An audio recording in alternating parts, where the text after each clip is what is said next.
I lost my entire life in one night under neon lights and carpet that smelled like spilled whiskey and cheap perfume. Not in a poetic way. Not in a way that makes a good lesson for other people. I mean, I walked into the casino with a pension check, a savings account, and a wedding ring in my pocket. And I walked out with lint, a swollen wrist from a security guard's grip, and a receipt that said, I owed money I did not have. And then, in the cold air outside the revolving doors, I saw my brother standing by the valet stand. The same brother who vanished 10 years ago. The same brother whose funeral I never got to attend because there wasn't one. The same brother I had trained myself to stop looking for. He stared at me like he'd been waiting for this exact moment. And that was the second I realized the casino wasn't the place where I lost my life. It was the place where I finally got it back. If you're listening to this from somewhere quiet, somewhere safe, hold on to that feeling for me. Because what happened in the next 48 hours dragged me through every ugly corner of who I'd been and forced me to decide who I would be before it killed me. My name is Martin Kessler. I'm 69 years old. I'm a grandfather. And I am the kind of man who used to believe that if you did things the right way, life would eventually reward you. I believed that right up until the night I watched the last of my wife's careful savings vanish into a machine that never blinked, never tired, never cared. It started with a letter and a number I couldn't pay. My granddaughter Lily is 12. She has a gap between her front teeth and a way of saying my name like it's a promise. Grandpa, look. She's the best thing left in the world since my wife Carol died 4 years ago. Carol and I planned everything. We weren't rich, but we were steady. We had an envelope system, a calendar, a spreadsheet that Carol updated like it was scripture. When she got sick, the numbers stopped behaving. It wasn't dramatic at first. Co-pays, prescriptions. Not covered. Prior authorization.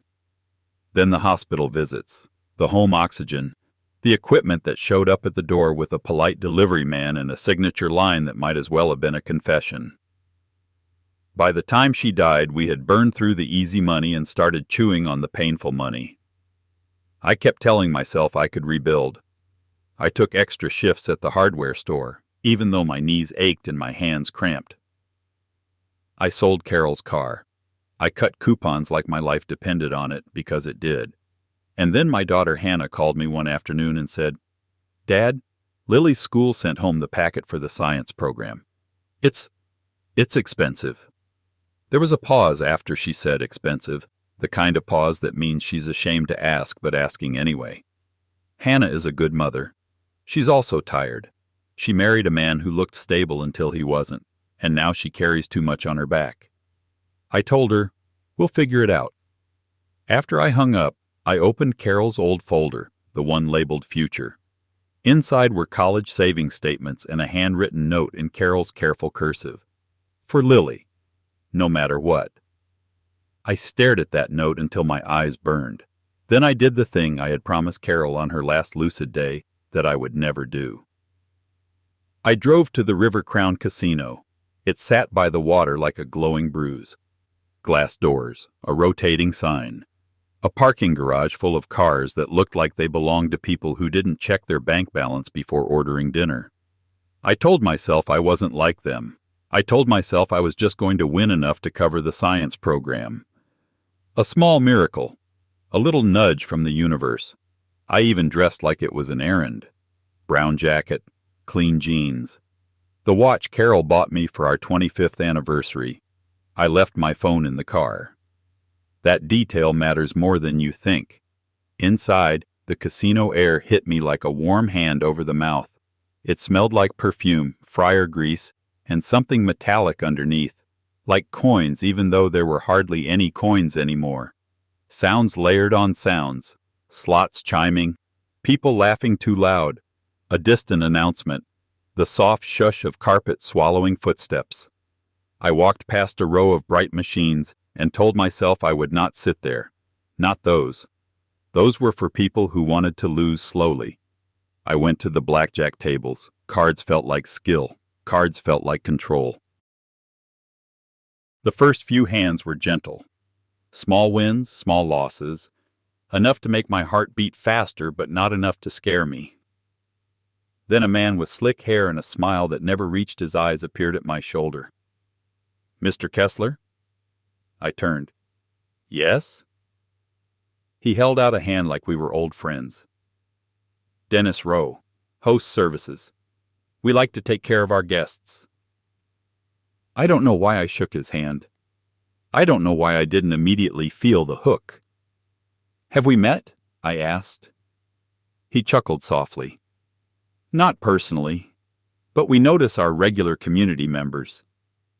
You used to work down at the paper mill, right? Retired about 7 years?" My stomach tightened. That was true. The mill shut down. I took a buyout. I became a man who clipped coupons and said no to things. "How do you know that?" I asked. He lifted his hands in a harmless gesture. "Public records, loyalty programs. We try to recognize people, make them feel welcome." I hadn't signed up for any loyalty program. That should have been my warning flare. Instead, my brain, hungry for relief, swallowed his words like soup. Dennis leaned closer, voice low, confidential. "If you ever want a quieter table, something a little more comfortable, we have a room upstairs. Better odds, better service, less chaos." He nodded toward the main floor, where a woman in a glittering top slapped a machine and yelled at it like it had betrayed her. I should have laughed. I should have walked away. But something in me, the tired, wounded part that wanted to believe I still belonged somewhere, wanted to be treated like I mattered, straightened its back. "I'm fine," I said. Dennis smiled like he knew I would say that. "Of course. Just know it's available." He slid a small card onto the felt by my elbow. No logo, just a number. "If you need anything," he said. Then he disappeared. An hour later, I was down $400. I remember the moment because my hand shook when I reached for my wallet. $400 meant groceries for a month. $400 meant Lily's winter boots. $400 meant the kind of mistake Carol would have corrected with one look. I stood up, and then I sat back down. That's the moment gambling people talk about in meetings. The moment when your brain starts using words like recover and get back. The moment when loss stops being information and becomes an insult you need to avenge. I told myself I would play 2 more hands and leave. I lost both. My mouth went dry. My pulse thudded in my ears. I looked around at strangers and felt like they could see my panic like sweat. That's when Dennis Rowe appeared again, like he'd been waiting behind a curtain. "Everything okay?" he asked. "I'm leaving," I said, too sharply. He didn't flinch. "Of course. But if you're chasing a little swing, the upstairs room could help. Lower table limits, better comps, less distraction." "Better odds," I repeated, hearing how foolish it sounded. Dennis tilted his head. "Not better odds, better environment, better decisions." He lowered his voice. "And if you don't want to take cash out again, we can extend a line. Just a temporary marker. You settle later. No shame in it. Happens all the time." No shame. That phrase was a key. It unlocked the part of me that was already ashamed and desperate for permission. I followed him. Upstairs was quieter in the way a hospital is quieter than a street. Thick carpet, dark wood, soft lighting. A man in a suit offered me water before I even sat down. The table was half full. The dealer's hands moved like a machine. The other players looked calm, almost bored, like money meant less to them than time. Dennis stood behind my chair like a guardian. "Try it," he said softly. 1 hour. If it doesn't feel right, you walk." I signed the marker papers without reading them. My hand moved like it was someone else's. The first 10 minutes upstairs were magic. I won. Not huge, but enough to feel my shoulders loosen. Enough to make me think, "See, you're not foolish, you're just rusty." I climbed back toward even, then I crossed into profit. My heart swelled with relief so strong I almost laughed. I could leave now, I told myself. I could leave now and still be a man. Then the dealer dealt me a hand that looked good on paper and died on the table. Loss. Then loss again. Then a string of losses so quick it felt like my chair was sliding backward on its own. I asked for another marker. Dennis's eyes didn't widen. He didn't hesitate. He just nodded and made it happen like ordering dessert. At some point, I stopped noticing time. At some point, the room stopped feeling elegant and started feeling like a box with no oxygen. I remember one particular hand because it felt like fate. I had 19. The dealer showed a 6. Any reasonable person knows that's a strong position. You stand, you breathe, you let the dealer break. I stood. The dealer's next card was a 5. 11. My stomach clenched with premature triumph. Then a 10. 21. The table murmured. Someone sighed. Someone chuckled. I stared at the cards like they were a joke aimed directly at me. Something hot crawled up my neck. I could feel my ears burning. "That's unbelievable," I whispered. Dennis's voice drifted down behind me, calm as ever. "Swings happen." "I want to see the shoe," I said. The dealer glanced at Dennis. Dennis smiled as if amused. "Sir," the dealer said gently, "everything is standard." I leaned forward. "I want to see the shoe." My tone did it, the crack in it, the edge of desperation. A security guard appeared at the doorway, not rushing, just materializing. Another man in a suit stepped closer. Dennis's hand touched my shoulder, light as a feather, but it pinned me. "Mr. Kessler," he said softly, "let's not do this." "Do what? Ask questions?" I stood up so fast my chair scraped. "Something is wrong," I said. This isn't normal." Dennis's smile vanished for the first time. His eyes stayed polite, but the warmth drained out of them. "Come with me," he said. It wasn't an invitation. 2 guards approached. One took my elbow. "I'm leaving," I said. "Let go." The guard tightened his grip. Pain shot through my wrist. "Sir," he said in a low voice near my ear, "don't make this worse." They guided me through a side hallway like I was drunk and dangerous. My feet dragged. My mouth tasted like metal. They led me into a small room that smelled like disinfectant and old coffee. A table, 2 chairs, a security camera in the corner. Dennis closed the door behind us. He sat across from me and placed a folder on the table. It looked too thick. "Do you know what a marker is?" he asked. "I know it's credit," I said. Dennis nodded. "Correct. And you signed for it. Multiple times." "I was going to pay," I said, the words tumbling out. I just needed a moment. I'm not a criminal." Dennis opened the folder and slid it toward me. Inside were copies of my signed forms, my shaky handwriting, amounts that made my throat close. 20,000. Then 15. Then another 10. The total sat at the bottom like a sentence. $72,000. I stared until the numbers blurred. "That's impossible," I whispered. Dennis's voice was still calm, but it had a different quality now, like a knife wrapped in velvet. "It's not impossible," he said. "It's paper." I swallowed. "I don't have that." Dennis leaned back. "You have assets." "I have a house," I said. "I live in a 2-bedroom house. I have a pension. That's it." Dennis nodded as if sympathetic. "Then you'll work with us." "Work?" My voice cracked. Dennis folded his hands. "We have options, payment plans, or we can contact your family, or we can pursue civil action, or—" He let the word hang. "Or we can report an incident." "What incident?" I demanded. Dennis's eyes flicked briefly toward the corner camera. "We have footage of you attempting to interfere with the game, accusing the dealer, creating a disturbance. If we were unkind, we could interpret it differently."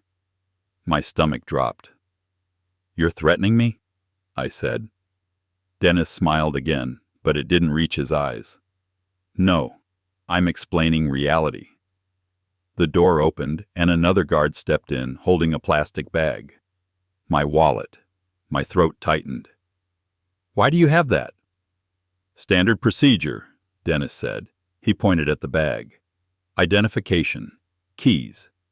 We secure items. I stared at the bag. My driver's license. Carol's old photo in the clear window. My wedding ring. The ring. I had taken it off before I entered the casino, a superstition Carol used to laugh at. I didn't want it to touch the table. I didn't want it to see me do this. Now it sat in a plastic bag like evidence. Dennis pushed a pen toward me. Sign here acknowledging the debt. We'll give you a timeline. My hand trembled. I need to call my daughter. Dennis's voice hardened. No. My mouth went dry. You can't stop me. Dennis leaned forward. We can make this easy, or we can make it loud. I looked at the camera in the corner. Then I looked at the door. And something in me snapped in a quiet way. Not courage, not rage. Acceptance. I picked up the pen and signed. The pen felt heavy as a hammer. Dennis stood. Good. You're going to leave quietly. You're going to go home. You're going to be contacted tomorrow with next steps. I want my ring, I said. Dennis paused as if considering whether to deny me just to watch me beg. Then he nodded at the guard. The guard opened the bag and tossed the ring onto the table. It clinked softly, a sound too small for what it meant. I slid the ring into my pocket and stood up on legs that felt wrong under my weight. Dennis opened the door. As I walked past him, he said, almost kindly, Mr. Kessler, people come here thinking the world owes them a miracle. The house doesn't do miracles. I kept walking because if I spoke, I would have broken. I made it through the casino floor like a ghost. The lights stabbed my eyes. The sounds felt far away, muffled by the roaring in my ears. I pushed through the revolving doors and into the night. Cold air hit my face and made me realize I was sweating. I stood under the awning, breathing hard, trying to think. I had no phone, no car keys in my hand. I couldn't remember if they took them or if I dropped them. My mind was a scrambled drawer. I reached into my pocket and felt the ring, Carol's ring. I squeezed it so hard it cut my palm. And then a voice said my name. Not Dennis's slick voice. Not a guard. A voice from the life before. Martin? I turned. By the valet stand, under the yellow glow of a street lamp, stood a man in a dark jacket and work boots. His hair was grayer than I remembered. His face was leaner, but his eyes were the same. The same eyes that used to glance at me across our childhood dinner table when Dad was angry. Eyes that said, "Stay quiet, I'll take it." My breath caught. My knees almost gave. "Danny?" I whispered. He didn't smile. He didn't rush forward. He looked at me like he was seeing exactly how far I'd fallen, and he was deciding how much truth I could handle. "Yeah," he said. "It's me." 10 years vanished between one heartbeat and the next, replaced by a single, brutal question. "Where have you been?" I said. Danny's jaw tightened. "Not here. Not safe. Not free." My throat closed. "You're alive." He gave a small nod. "And you're in trouble." I blinked. "What?" Danny stepped closer, keeping his hands visible, calm. "You signed markers, didn't you?" My stomach dropped again. "How do you know that?" Danny glanced toward the casino doors. "Because I work nights. Because I watch what they do. Because when they pulled you into that room, I recognized your face." I stared at him. "You work here?" His mouth tightened. "Not for them. Around them. Security contractor. It's complicated." I shook my head. This can't be real. Danny's eyes softened, and for a moment I saw my brother the way he used to be when he'd sneak me candy after I got in trouble. "It's real," he said quietly, "and you need to get in your car and leave right now." "I don't even know where my keys." I began. Danny reached into his pocket and held up my keys. My keys. My breath hitched. How did you? I told you, Danny said. I was watching. A car rolled up to the valet curb. A black sedan. Not a taxi, not an Uber. It moved too smoothly, too deliberately, then stopped with its engine idling. My skin prickled. Danny grabbed my elbow, firm but not painful. Not that way, he murmured. The sedan's passenger window slid down an inch, just enough to show a man's eyes in the dark. He spoke without raising his voice. Mr. Kessler. My stomach turned to ice. Danny's grip tightened. Walk, he said. Mr. Kessler, the man said again. We just want to talk. Danny pulled me away from the curb, steering me between cars like he knew every camera angle, every blind spot. The sedan's door opened behind us. Footsteps. My heart hammered. Danny, what is happening? Danny's voice stayed even. They don't wait until tomorrow. That was a story. They test you tonight. We reached my old sedan parked 2 rows down. Danny shoved the keys into my hand. Get in, he said. I fumbled with the door handle like my fingers belonged to someone else. Behind us a voice called, Sir, stop! Danny turned, and in one swift motion he stepped toward the approaching man and planted himself between me and the threat. The man was big, broad-shouldered, wearing a jacket that bulged in the wrong places. Danny held up his hands. He's leaving, he said. Who are you? The man demanded. Danny's voice dropped into something colder. Someone you don't want to make a report about. The man hesitated. That hesitation was everything. It told me Danny wasn't just an employee. He was a complication. Danny leaned closer to the man and said something I couldn't hear. The man's face tightened. He took a step back. Danny turned his head slightly toward me, his eyes sharp. Now. I slid into the driver's seat. My breath came in short, ugly pulls. Danny opened the passenger door and climbed in. Seatbelt, he said. Danny, I started. Seatbelt, he repeated, and his tone left no room for argument. I buckled. My hands shook on the steering wheel. Danny glanced in the rearview mirror. Drive out. Don't speed. Don't look back. I obeyed because I didn't know what else to do. We rolled out of the parking lot like nothing was wrong, like I wasn't a man who had just signed his life away. The black sedan stayed behind for a moment, then pulled out 2 cars back. My chest tightened. They're following us. Danny nodded once. Yeah, I swallowed. What do I do? Danny's eyes stayed forward. You listen. I drove toward the main road. The casino lights faded behind us, replaced by street lights and dark stretches of river. Danny pointed. Turn right at the next light. That's not toward my house, I said. Good, he replied. My pulse hammered. Danny, tell me what's happening. Danny's jaw worked. You got tagged. Tagged? They saw you walk in alone, older, nervous, no phone, no friend. They sent a host to you. My mouth went dry. Dennis? Danny nodded. Dennis Rowe. You know him, I said. I know what he does, Danny replied. He doesn't find lucky guests. He finds soft targets. My throat tightened. I didn't do anything wrong. Danny looked at me, and for the first time his voice cracked with something like anger. You walked into a place built to take, he said. That's what it is. It's not a game. It's a machine. I flinched like he'd slapped me. He exhaled, calmer. Sorry, I'm not blaming you. I'm just telling you the truth. I swallowed hard. Why are you here? Why now? Where have you been for 10 years? Danny didn't answer immediately. He watched the mirror, then pointed again.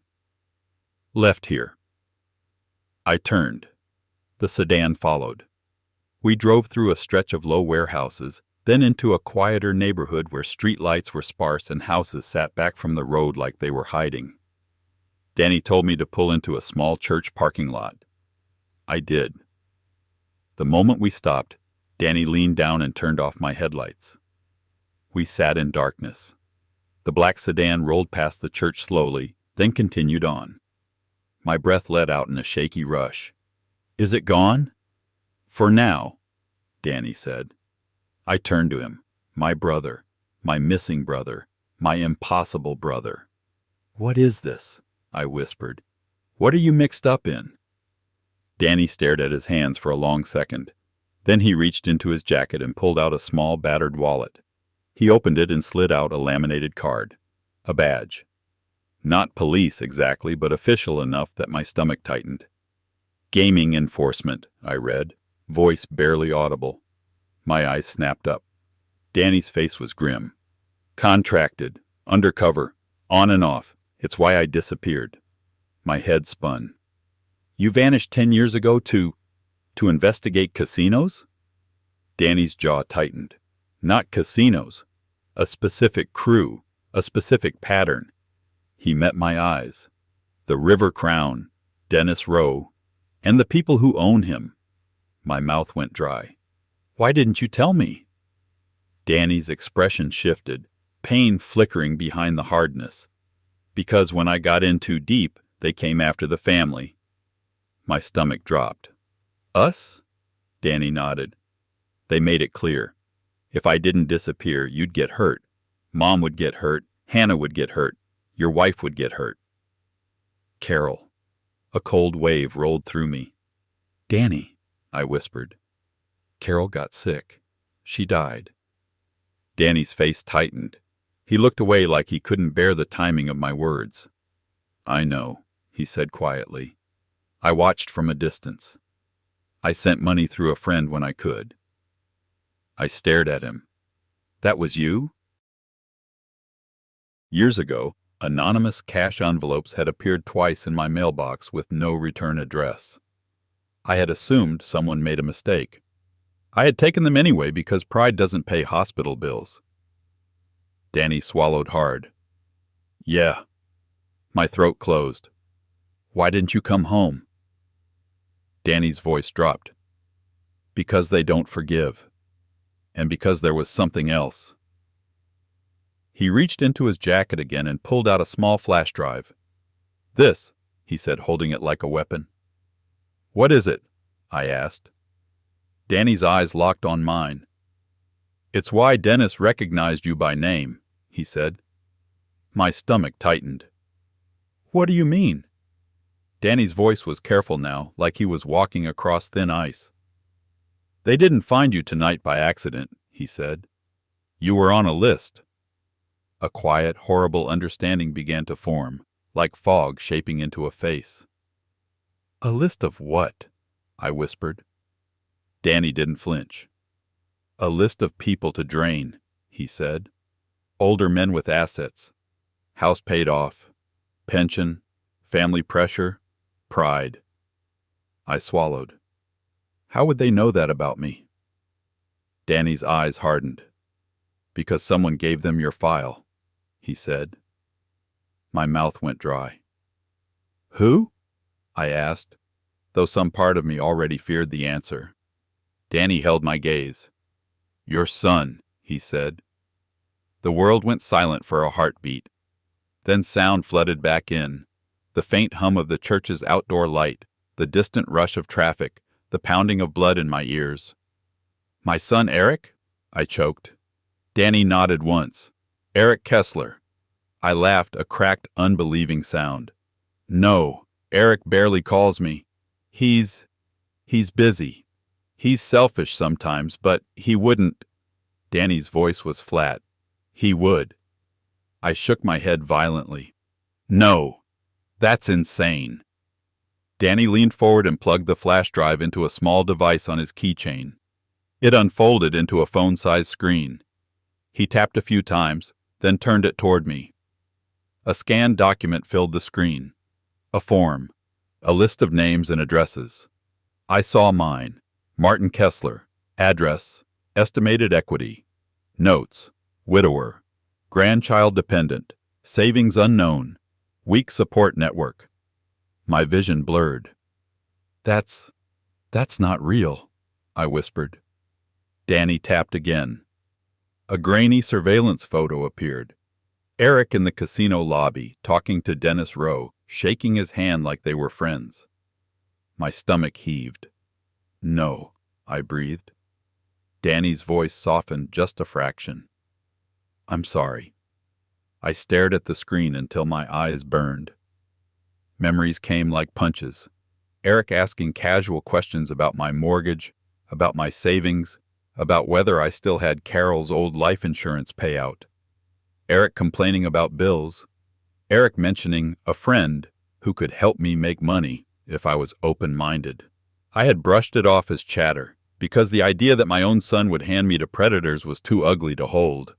I pressed my fist to my mouth. My whole body shook.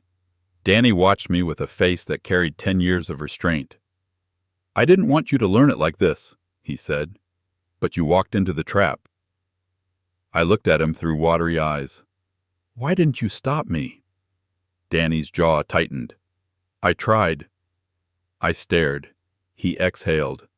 I heard your name come across a host message. I wasn't close enough to intercept until they had you upstairs. My chest tightened.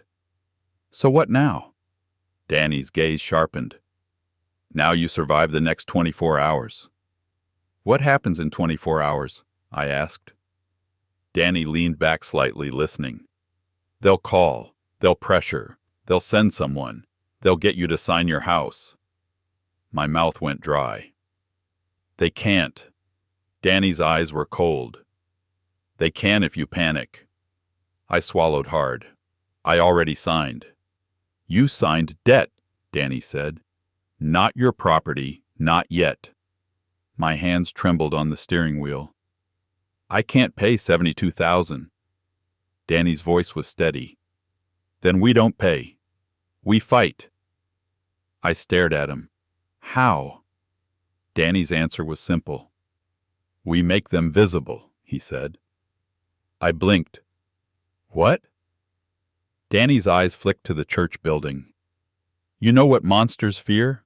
Light, paper, witnesses. My mind struggled to keep up. Danny, I'm a tired old man who just destroyed his family's security.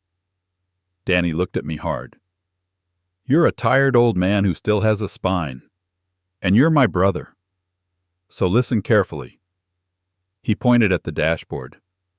We're going to your house, not to sleep, to collect documents, deed, bank records, anything with Eric's name on it. My throat tightened. I don't want to believe this. Danny's voice softened for a moment. Neither did I, for years. That sentence landed like a stone. You've known about Eric? I whispered. Danny's jaw flexed. I suspected, then I confirmed. I stared at him. For how long? Danny looked away. Long enough to hate myself for not ripping him out of the mess by force. My stomach turned. Why would Eric do this? Danny's eyes returned to mine. Because he's in debt. Because he's weak. Because someone taught him that family is an asset, not a promise. I flinched because that sounded like my failure. I had raised Eric after Carol and I worked double shifts for years. I had missed baseball games. I had said not now too often. I had assumed love was a roof and food and tuition. Maybe Eric had grown up starving in a way I didn't see. Danny's voice cut through my spiraling. Martin, he said, we don't have time to unravel your guilt tonight. We have time to keep them from owning you. I nodded because I was drowning, and Danny was the only hand in reach. We drove to my house with the lights off for the last block, coasting like criminals. My home sat quiet, porch light dim. The curtains in the living room were drawn. The mailbox leaned slightly, crooked the way it had for years. Normal. But nothing felt normal anymore. Danny and I moved fast. He didn't turn on interior lights. He moved through the house like he'd been there yesterday, like 10 years hadn't passed. In my bedroom closet, Danny found Carol's folder system without me saying a word. He pulled out the deed, the insurance paperwork, the pension statements. He photographed everything with his phone, quick, steady. "Where's your phone?" he asked. "In the car," I whispered. Danny nodded once like he already knew. "That's how they like you," he said. "Disconnected. Alone." He handed me his phone. "Call Hannah. Tell her you're fine. Tell her nothing else. Do not mention the casino." I stared at him. "Why?" Danny's eyes were hard. "Because if Eric hears, he'll move faster. And if Hannah panics, she'll call Eric. People reach for the closest rope, even if it's tied to the wrong boat." My throat tightened. "Okay." I called Hannah. When she answered, her voice was warm, tired. "Dad?" I swallowed hard and forced steadiness. "Hi, sweetheart. I'm fine. I'm going to be offline tonight. Battery issues." "Dad, are you okay?" Her concern sharpened. "You sound strange." I looked at Danny and he nodded once. "I'm tired," I said. "Just tired." There was a pause. "Okay," Hannah said carefully. "Call me in the morning." "I will," I promised, and my throat tightened because I wasn't sure if I deserved to promise anything anymore. I hung up. Danny took his phone back. "Good." Then his gaze moved to the window. He froze. The hair on my arms rose. "What?" I whispered. Danny's voice dropped to a hiss. "Lights. Across the street." I stepped to the curtain edge and peered out. A car idled 2 houses down, headlights off. A small red glow pulsed inside, like a cigarette or a phone screen. My stomach turned to ice. "They found us," I whispered. Danny's eyes narrowed. "Not yet. They're checking." I swallowed. "What do we do?" Danny's answer came instantly. "We leave," he said. "Now. Out the back." I stared at him. "Leave my house?" Danny grabbed the deed folder and shoved it into a backpack he'd brought in without me noticing. "Yes," he said, "because your house is an address they already know." My hand shook. "Where do we go?" Danny's mouth tightened. "To the one place they won't expect you to walk into," he said. I blinked. "Where?" Danny looked at me with a grim kind of certainty. "Straight to the people who can shut this place down," he said. "And we bring proof." I swallowed hard. "Danny, it's the middle of the night." Danny nodded. "Good. Fewer witnesses for them, more for us." That was the second hook, the moment the story stopped being about my shame and became about my survival. Because when we slipped out my back door into the cold night, with a car watching my front yard, I finally understood something simple and brutal. This wasn't a mistake I could fix with a payment plan. This was a trap built by men who would not stop until they owned me. And my missing brother had come back, not to apologize for 10 years of silence, but to drag me out of the jaws before they closed. We drove in Danny's vehicle, not mine. A plain SUV with government plates hidden behind a cover. Danny took back roads, dark roads, roads that made my stomach twist every time headlights appeared. We arrived at a small office building with only one light on. No flashy sign, just a seal on the door and a buzzer. Danny got out, walked up like he belonged, and punched a code. The door clicked. Inside, the air smelled like paper and old carpet. A woman behind a desk looked up, startled. Then her expression hardened with recognition when she saw Danny. "Daniel Kessler," she said. Danny nodded. "Agent Moreno. I need an emergency report filed, now." She glanced at me. "Who is he?" Danny's voice was steady. "My brother. One of their targets. Tonight." Agent Moreno's gaze sharpened, scanning my face, my shaking hands, the fear I couldn't hide. Sit, she said, standing. Both of you. We sat at a conference table under harsh fluorescent lights.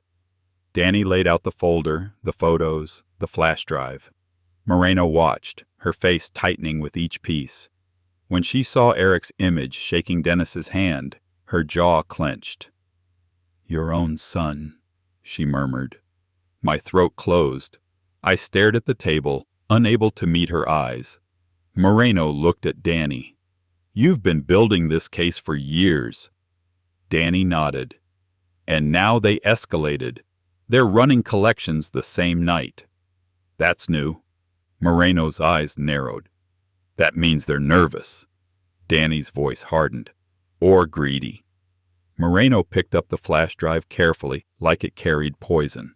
"River Crown is state licensed," she said. "Shutting them down takes more than suspicion." Danny's gaze didn't waver. "This isn't suspicion. This is a list. This is targeted exploitation. This is collusion with family members. This is financial coercion under threat of false accusations."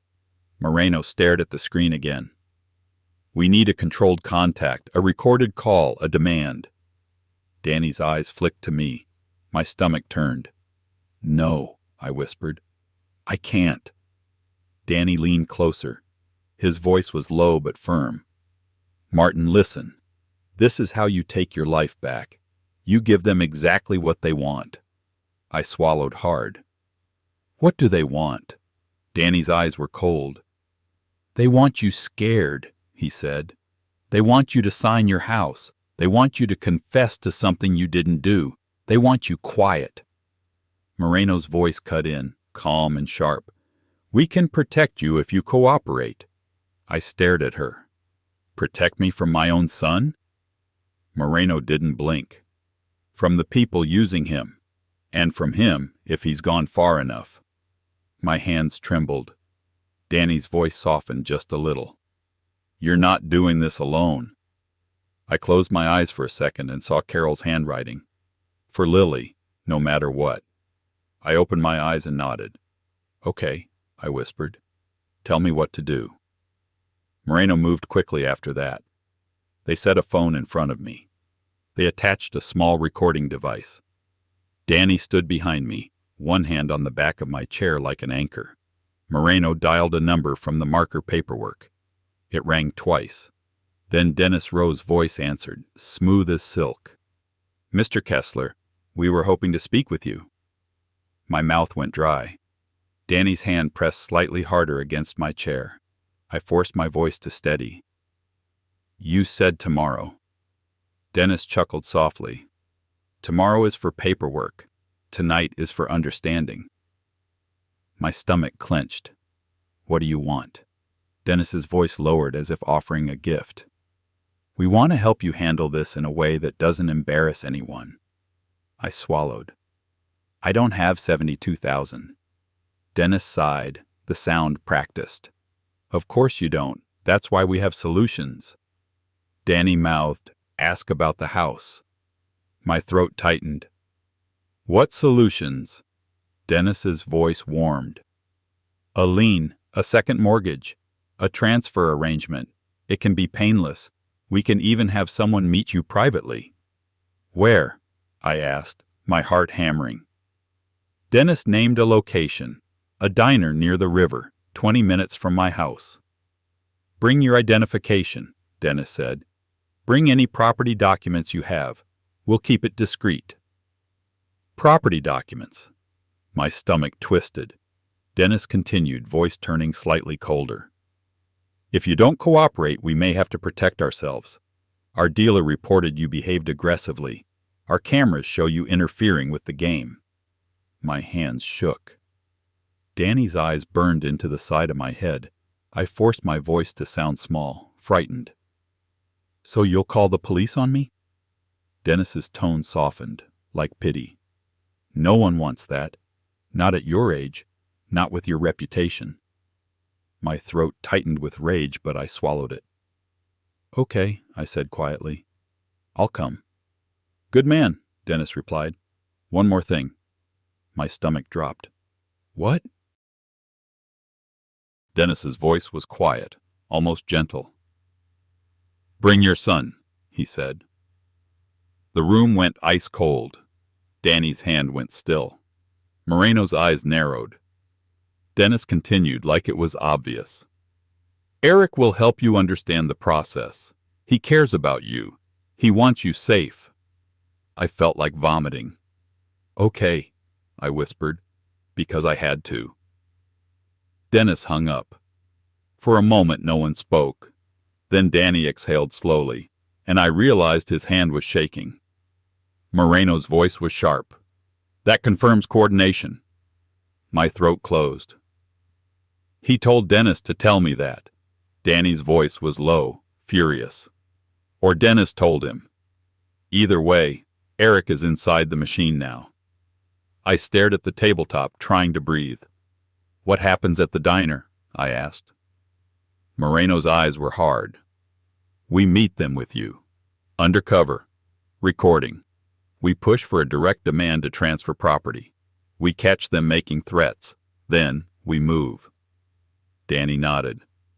"And we make sure Martin walks out without signing anything." My voice cracked. "And Eric?" Danny didn't answer immediately. He looked at me, and his eyes carried something old and heavy. "We give him one chance to step back," he said quietly. "If he doesn't, we treat him like any other collaborator." That sentence hurt more than anything Dennis had said, because it meant Danny had already accepted something I was still trying to deny. My son might not be a victim of manipulation. He might be a willing hand on the knife. The next morning I sat in my kitchen drinking coffee that tasted like ash. Danny sat across from me, checking his phone constantly. Moreno's team was moving into position. Unmarked cars, plainclothes agents, cameras. Outside my window, the neighborhood looked the same as always. A dog barked, a mail truck rolled by. Life pretending it wasn't standing near a cliff. I kept thinking about Eric as a boy, 9 years old, asking me to teach him how to ride a bike. He had fallen hard and cried, and I'd lifted him up and said, "Try again, I'm right here." Now I was the one falling, and he was the one pushing. At noon, Hannah called. "Dad," she said, voice strained, "Eric just called me." My stomach dropped. "What did he say?" Hannah hesitated. "He asked if you were okay. He sounded frantic. He asked if you'd been to the casino." My mouth went dry. Danny's eyes snapped to mine. "No," I said quickly. "I'm fine. I'm just resting." Hannah's voice tightened. "Dad, why would he ask that?" "Because he knows," I thought. "Because he fed me to it." I swallowed. "He worries too much," I lied. Hannah exhaled shakily. "Okay, just call me later, please." "I will," I promised. When I hung up, my hands shook so hard the phone nearly fell. Danny's voice was quiet. "He's trying to locate you through her." I stared at my brother. "How did we get here?" Danny's eyes softened, but his voice stayed firm. "By pretending problems stay small if you ignore them." That stung because it was true. At 5 p.m. we drove to the diner. It was the kind of place with vinyl booths and a glowing open sign that buzzed. The smell of fried onions hung in the air. Moreno's team was already inside. 2 people in work clothes at the counter, a couple in a booth, a waitress with tired eyes, all of them watching. Danny and I took a booth near the back where a small camera hidden in a bag could see the door. My heart hammered. My palms sweated. Danny leaned close, voice low. "Whatever you feel, don't show it. Let them talk. Let them demand." I nodded, though my throat was so tight it hurt. The bell over the door jingled.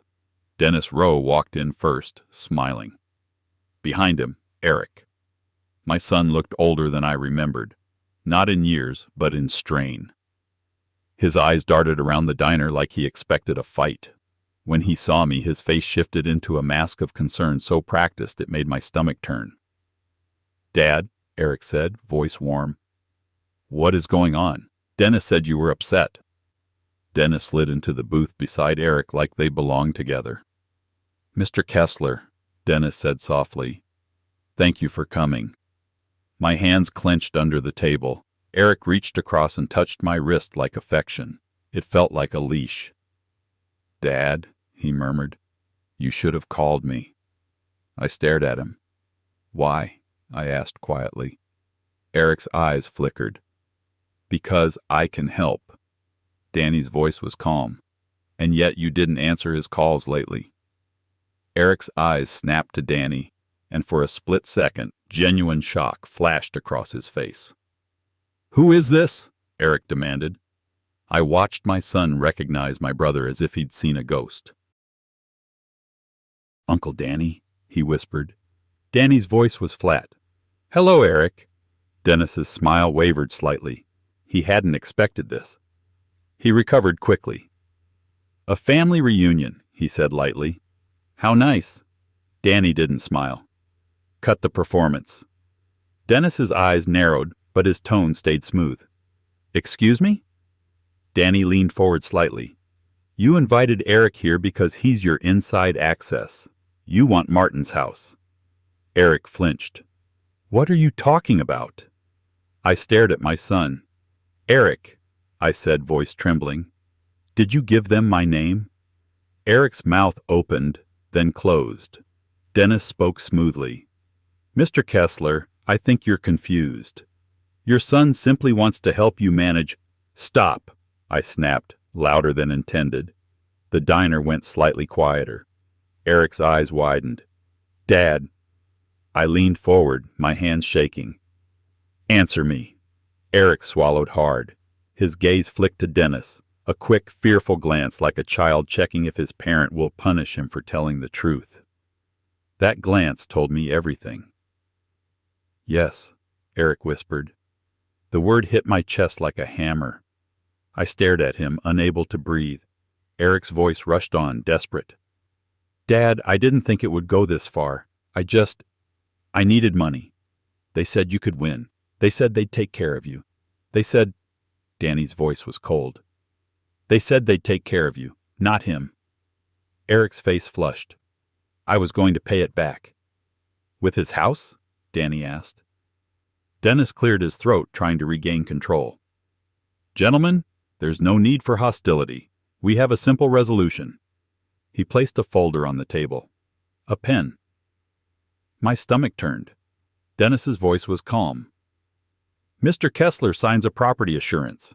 We extend the debt term. No legal action, no embarrassment." He slid the folder toward me. I stared at it like it was poison.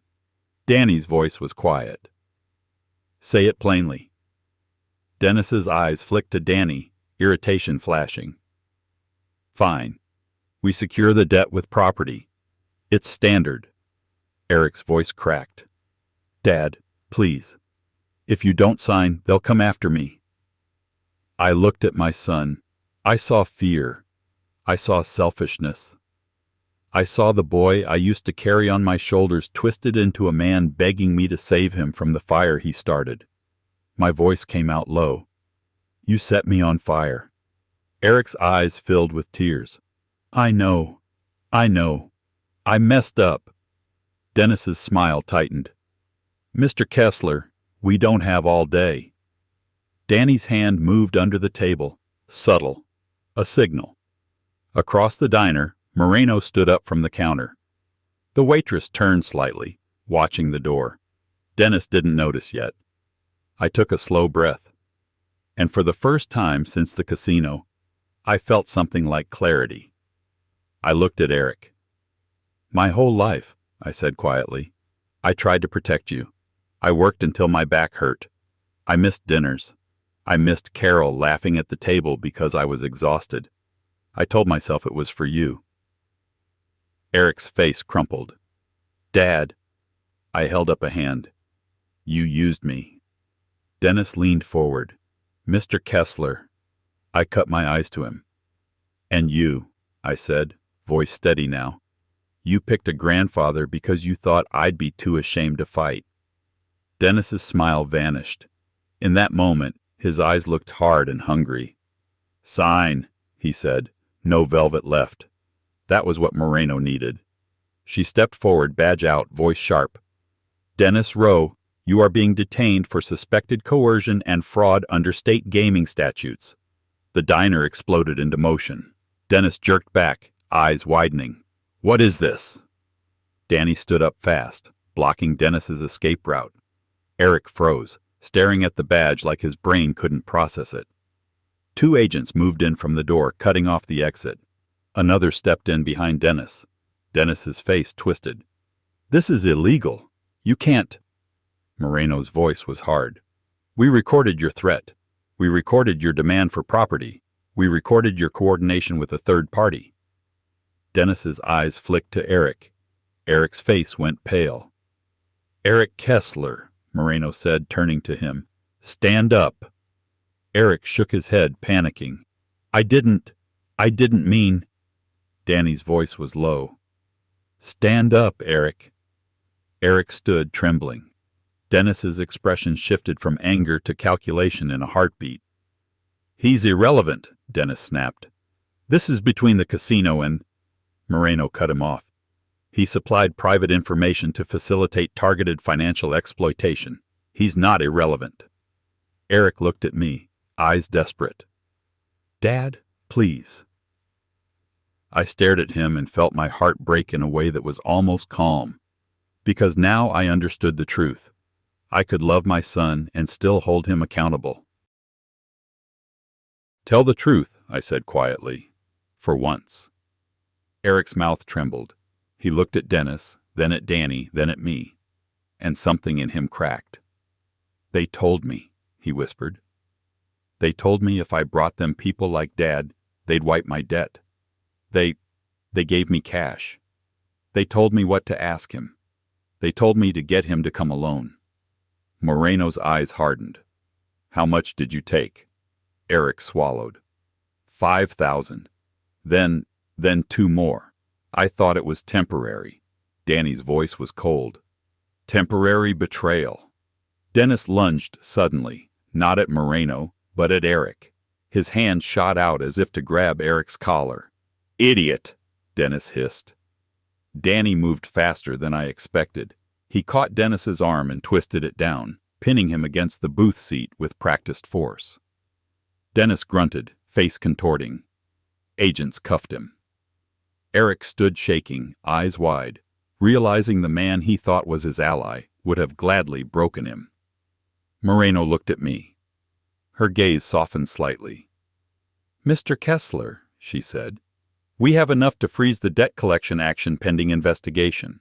We'll work to invalidate the markers under coercion and predatory targeting. My throat tightened. Does that mean... It means you don't sign your house away, she said. My knees nearly gave with relief. Eric's face crumpled. Dad, I'm sorry. I stared at my son. I didn't forgive him in that moment, but I also didn't hate him. I felt something heavier. The painful understanding that people don't become monsters in one step. They become monsters by choosing the easiest wrong thing again and again until it feels normal. I don't know who you are right now, I said quietly. Eric sobbed. I can fix it. Danny's voice was flat. You'll try. From the consequences. Moreno turned to her agents. Take them. Dennis Rowe was hauled out, furious and silent now, his arrogance gone. Eric was led out next, shaking, looking back at me as if I could still save him by sheer love. I did not move. I sat in the booth and stared at the pen Dennis had offered me like it was a dead insect. My hands still trembled, but the trembling was different now. Not fear. Aftermath is never as clean as people want in stories. Dennis Rowe didn't confess to everything in a neat monologue. The casino didn't collapse overnight like a cardboard set. But within 2 weeks, River Crown's high roller room was shut down, pending investigation. News trucks parked outside. People whispered. Lawsuits formed like storms on the horizon. The marker debt was frozen while the state reviewed coercion claims. Moreno's office connected me with a legal advocate who handled the paperwork. It was procedural and cold, but it kept my house in my name. Eric was charged. The court process was slow, and I refused to attend the first hearing because my chest hurt too much to sit in a room and watch my son become a public cautionary tale. Danny stayed. He didn't vanish again. He rented a small place near my neighborhood. He came over every morning for coffee. He fixed the loose railing on my porch without asking. He listened more than he spoke. One evening, I finally asked him the question that had been burning for days. "Why did you really disappear?" I said. Danny stared at his coffee mug for a long moment. "Because I got too close," he said quietly. "And because I made a deal." I blinked. "A deal with who?" Danny's jaw tightened. "With the people above Dennis. The ones who don't sit at blackjack tables. The ones who own men." My skin chilled. "What kind of deal?" Danny exhaled slowly. I walked away. I went silent. I made myself a ghost. And in exchange, they stopped looking at the family.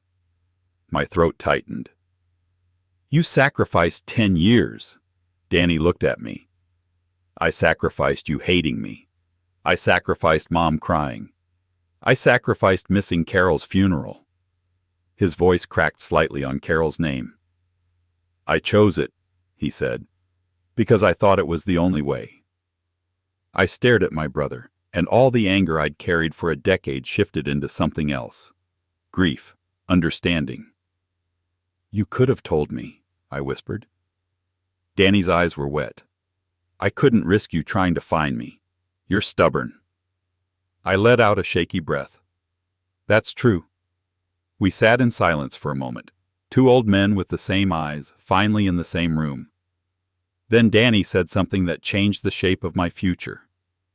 "Martin," he said quietly, "you don't have to spend the rest of your life trying to restore what you lost." I blinked.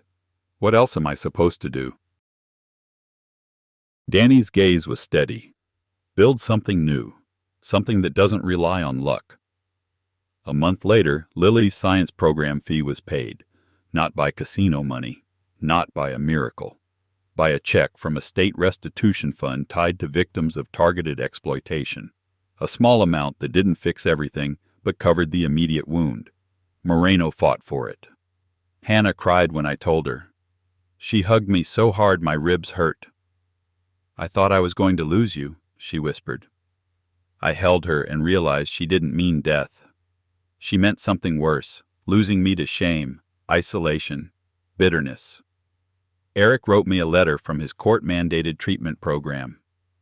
I didn't open it for 3 days.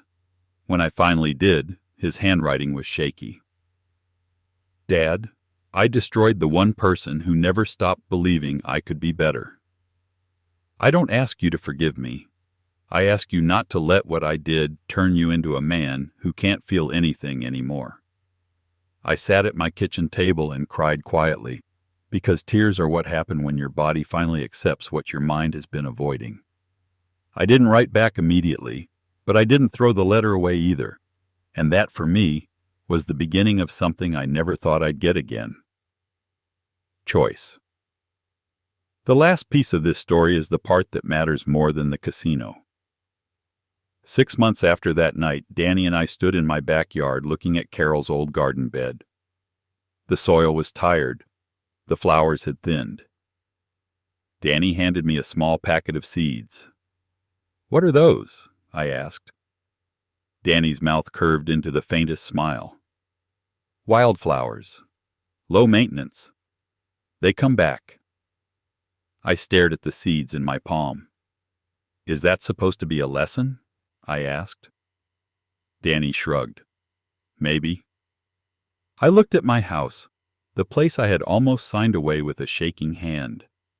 Then I looked at my brother, the man I thought I'd lost for good. "Start over at 69, I murmured. Danny nodded. "Start over whenever you have to." So I did. I sold the things I no longer needed. I stopped pretending pride was a virtue when it kept me isolated. I put my phone in my pocket every time I left the house. I went to a support meeting for gambling addiction and sat in the back and listened until I could speak without choking. Danny came with me the first time, not because he needed it, but because he knew I did. I began helping at a small community workshop teaching teenagers basic repairs. Wood, tools, hands doing honest work. The kind of work that doesn't flash and ring and steal your sleep. I watched Lily build a model bridge for her science program and realized my granddaughter didn't need me to be a hero with sudden money. She needed me to be present, to be steady, to be alive. Sometimes, late at night, I still see the casino lights in my mind. I still hear Dennis Rowe's voice, soft and poisonous. But then I remember something sharper. The moment I walked out with nothing. The moment I met my brother again. The moment I realized the casino didn't just take from me, it revealed what I had been avoiding. That I had been living like a man bracing for loss instead of living like a man capable of change. I lost money. I lost pride. I lost the illusion that family love alone keeps you safe. But I didn't lose my life. I found it standing in cold night air, with my brother's hand on my elbow, steering me away from the dark. And if there's one thing I know now, it's this. When a place is built to take everything from you, walking away alive is not failure. It is victory.